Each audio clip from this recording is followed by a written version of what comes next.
বাপৰে কি গৰম পৰিছে ৰাইজ আজি চাওকচোন ৰ'দটো ইমান টেংটেঙীয়াকৈ দিছে তো এনেকুৱা গৰমৰ বতৰত পেট আৰু মাথাটো ঠাণ্ডা কৰিবৰ কাৰণে মই ভাবিলোঁ যে চৰ্বতে বনোৱা যাওক আৰু ঘৰতে আছিলে বেল 4টা পৰি আছিলে এনে তো ভাবিলোঁ যে চৰ্বত বনাই দিওঁ তো তেনেকৈ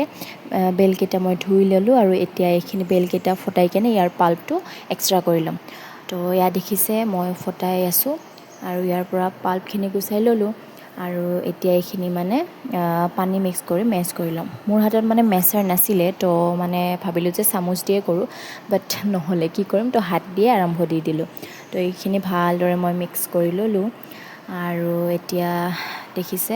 চাকনি এখনৰ সহায়ত এইখিনি ভালদৰে চেকি ল'ম তো এয়া দেখিছে মই এইখিনি চেকি ল'লোঁ বাচন এটাত আৰু ইয়াতে এতিয়া মানে গাখীৰ অকণমান দি দিম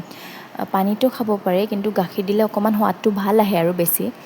চ' গাখীৰখিনি এড কৰিলোঁ আৰু অলপমান মিঠাৰ কাৰণে মই মানে ইয়াতে চেনি 2 চামুচো এড কৰি দিম মই আচলতে চেনি নাখাওঁ কিন্তু আজি খাওঁ দিয়ক একো নহয় তো তেনেকৈ মিক্স কৰি ল'লোঁ এইখিনি ভালদৰে মিক্স কৰি ল'ব লাগিব যাতে চেনিখিনি মানে ভালদৰে মিক্স হৈ যায় চ' এতিয়া 3টা গ্লাছ ওলাই লৈছোঁ একদম চিকচিকীয়া বগা কাঁচৰ গ্লাছ আৰু ইয়াতে মই আইচ কিউবো এড কৰি দিম যাতে এক্সট্ৰা ঠাণ্ডা আহে মানে চ' এতিয়া মই চৰ্বতখিনি ঢালি দিম তো দেখিছে এয়া মই ঢালি দিলোঁ আৰু এয়া মায়েও ল'লে তাৰপিছত বাইদেউ ল'লে আৰু এয়া ময়ো খাবলৈ লৈছোঁ